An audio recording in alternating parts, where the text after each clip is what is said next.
sorry. Everybody's sick today. Just today? It seems like y'all were sick more than just today. 2 days.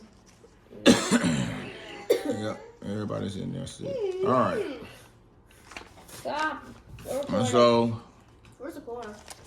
on the couch. Don't wake her up. So, she also sick. Got time. So, we left out. Remember, we were talking about the parables and faith being like a grain of mustard seed. We left off on the parable of the seed, which is the word of God, and it gets, if it finds good soil, it grows. Oh, yeah. And we want to be good soil. Yeah. And so, but not stuff but we don't want to be seed that are choked out by the problems of the world. Or too good. You can never be too good. And we talked about the weeds and all that kind of stuff. Wait, can you ever be too good? No.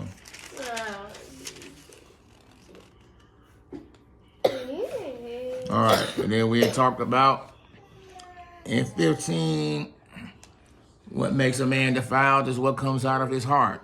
We talked about if a man is wicked in his heart, that's what comes out. You'll know his wickedness by him speaking. He will tell you about how wicked he is. Believe him. Believe him. And he tells you that he steals and he gets over or he lies on his lies. Believe him. If he lies, that's what he does. And we talked about the miracle of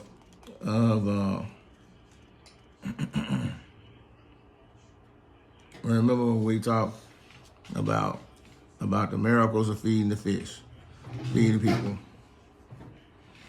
All right, so that leads us to chapter 16. All right.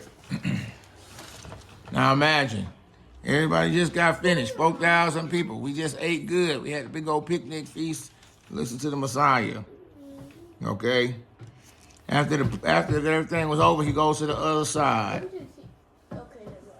All right. And then his enemies, the Pharisees, the Sadducees, or the church people, came to test Joshua and asked him to show them a sign from heaven. He answered them, when it is evening, you say, it will be fair weather, for the sky is red. And when it is morning, you'll say it's a stormy day, for the sky is red and threatening. You know how to interpret the appearance in the sky, but you cannot interpret the signs of the times. An evil and adulterous generation seeks sign, but no sign will be given but Jonah. I can see. So he left and departed. So we get her, she's sick. Yeah, she's gonna come over here. When the disciples reached the other side, they had forgotten to bring bread. And Jesus said to them, watch and beware the leaven of the Pharisees and Sadducees. And they began discussing among themselves, saying, we brought no bread. But Joshua was aware of this and said, you with little faith, why are you discussing among yourselves the fact that you have no bread? You do not yet perceive, do not remember the 5 loaves, the 5,000, how many baskets you gathered, or the 7 loaves and the 4,000, how many baskets you gathered. How is it that you fail to understand that I did not speak about bread? Beware the leaven of the Pharisees and the Sadducees. When they understood that, they understood that he did not tell them to beware of leaven of bread, but the teachings of the Pharisees and Sadducees.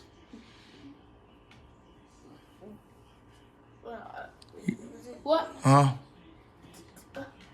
The bread. What about the bread, Asher? Take your time.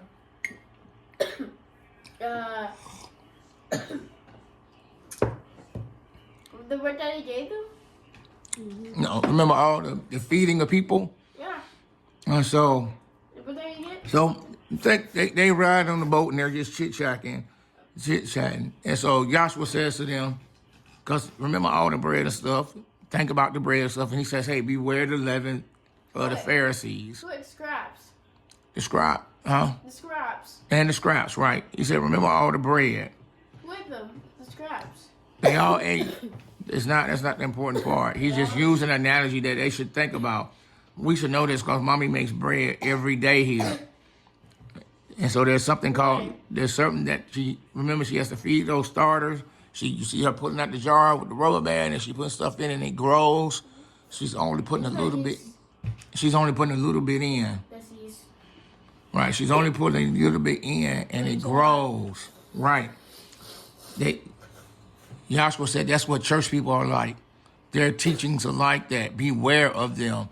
Beware of them. Just a little bit of that foolishness will infect your entire life. It spreads with just a little bit, okay?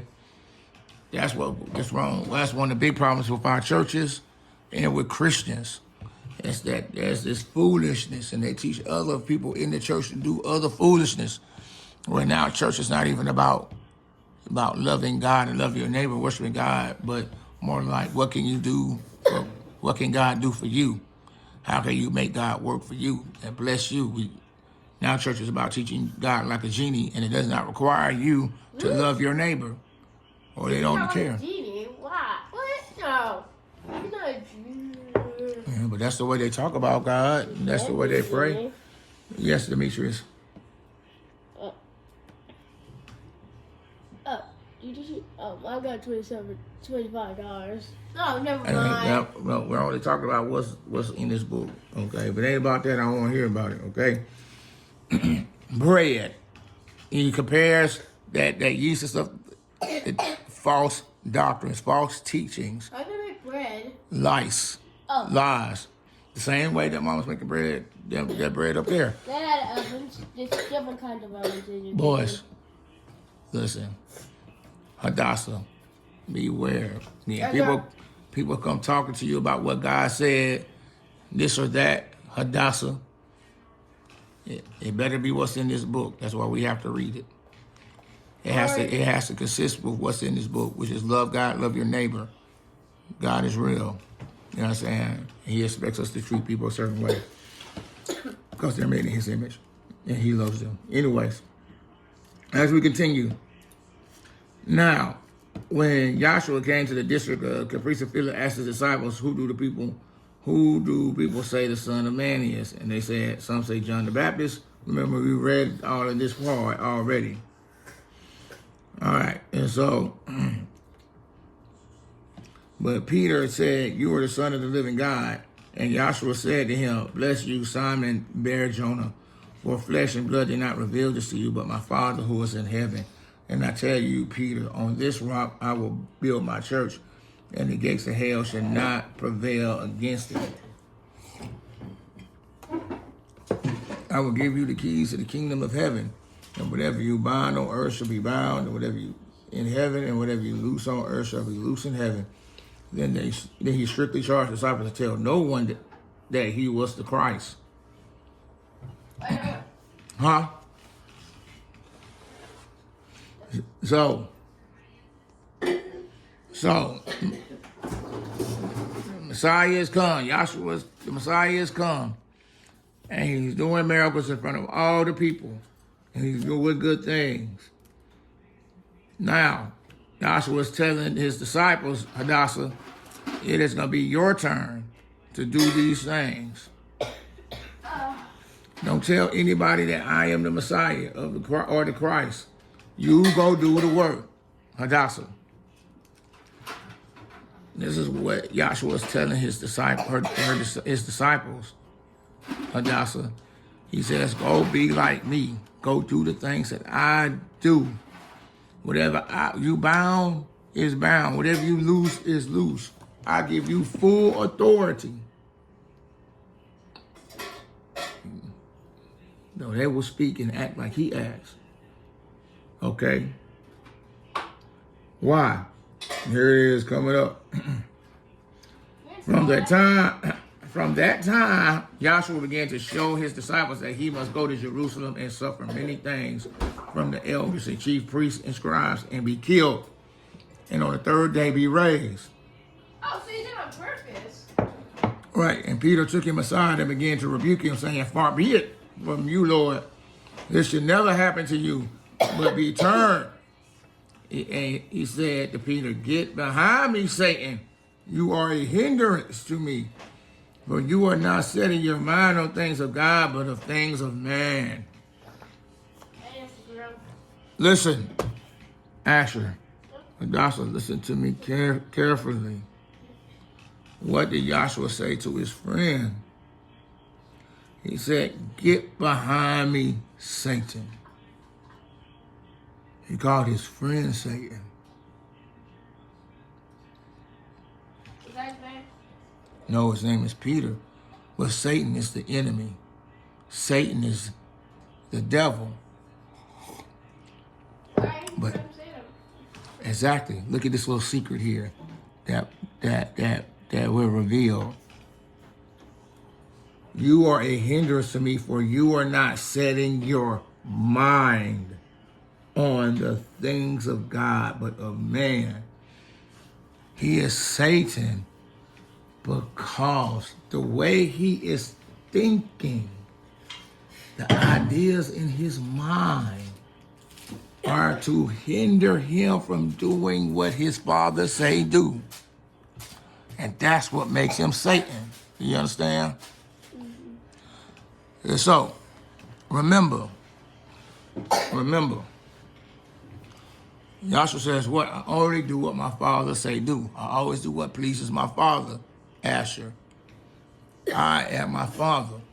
So what happens is if someone says, hey, do something different, he looks at him, his own friend, and calls him what? Satan. The enemy. His own friend. Not because he was demon possessed, like some people will say. The idea, it's the ideal of it. That's the wickedness. The idea, that's why he's an enemy. Because the ideal is opposite of what God wants. Any idea, guys, is Satan. That's against what God is saying. All right, let's continue. Then Joshua told his disciples, if anyone will come after me, let him deny himself and take up his cross and follow me. For whoever will save his life will lose it. But whoever loses his life for my sake will find it. For what will it profit a man if he gains the whole world and forfeits his soul? Or what shall a man give to return his soul?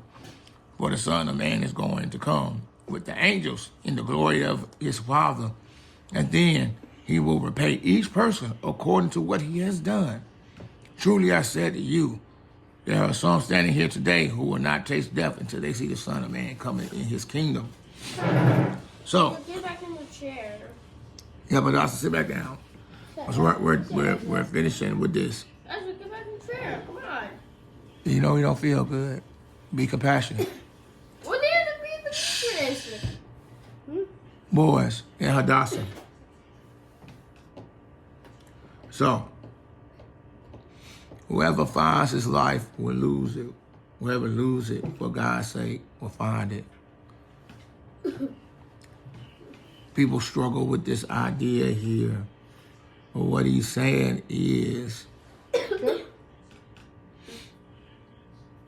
if you find a life, he who really finds life who is living the way,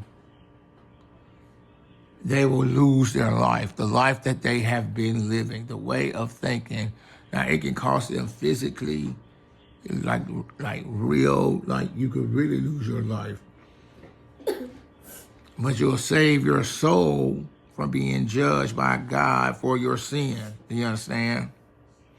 So he's saying, hey, man, if you lose this life that you're living right now and live the life the way I say live it, you will find real life living like I live. You will lose the life you have, and you can almost lose it, real life. And so he says, what does it mean to gain the world and then lose his soul? What does this mean? Hadassah, what it means to gain the world and lose your soul is to live your life in such a way that you will do whatever it takes to become rich or powerful, to win at everything. Do you understand? To become the most powerful or most rich person in the world, the most that you can. That means, but to become that person, to gain the world, you will have to be quite ruthless.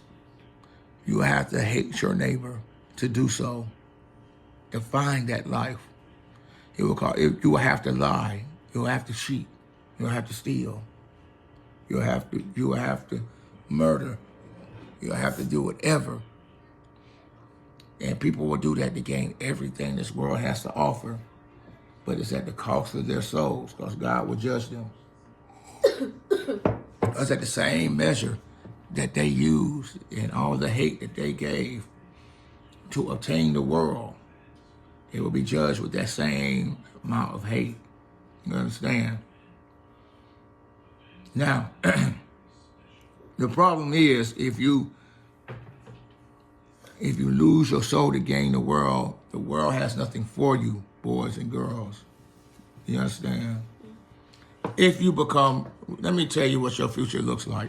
Even if you become rich, you will sit at a house, at a table. Now, the table you will sit at will be way more expensive than this one, but you will sit at it the same way, and you will talk to each other the same way. You'll be in a house. It will be a bigger house, but you will use it. Huh? Probably more beautiful. And yeah, it'll be as beautiful as you want. And I would suggest you buy as big and beautiful and get one so everyone can stay in it. But anyway, but you will use it the exact same way. And so, let's say you have been a terrible person and you've hated your neighbor and everyone else to attain these things. What you'll find is that they don't bring satisfaction. They will not bring happiness. You know, people will not think highly of you, even though they might respect or fear you because of the power you have. Will they love you? No. Will you get what you want? No. Will you lose your soul also? Yes. Do you understand? Yep.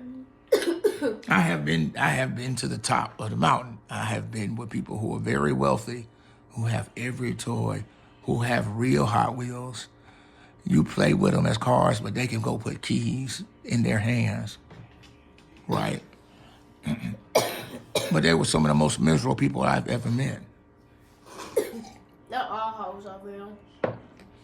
But they were miserable because they had the world, but they didn't have life. And that's because If you have everything you want, there's nothing else from good. No, if you have everything, you also have nothing at the same time. Oh, yeah, that's right. right, you have nothing, because this is something you guys at the table, a lot of people that will get those things, it requires the sacrifice of you guys. Whether we send you away or anything like that. Yes, ma'am.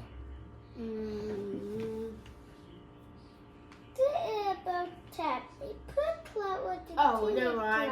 Oh, sorry. You already told us. And shut up. Oh, yeah, she hasn't told us. Shut up. One of the reasons that we live the way now, look, if we didn't homeschool you guys and we lived differently, we would have a lot more stuff. We would live in a bigger house and have like a cool car out in the garage, at least one, if not two, and do vacations at Disney and all that fun stuff.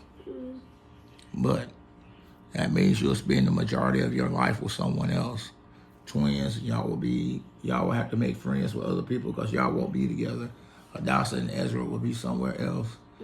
Tari will be somewhere else. We still do fun trips. Y'all will all be gone with other people all the time. Y'all would never be home. Y'all would never be with us. Y'all would never be a family. It'll keep you divided. And it's like, sure, we'll come to a place that's beautiful, but we'll all be alone, and that's not good. Wait, what? We just been together for a trip. And so, yes, the way we see it, boys and girls, Yeah. we've already gained the world because we have you guys.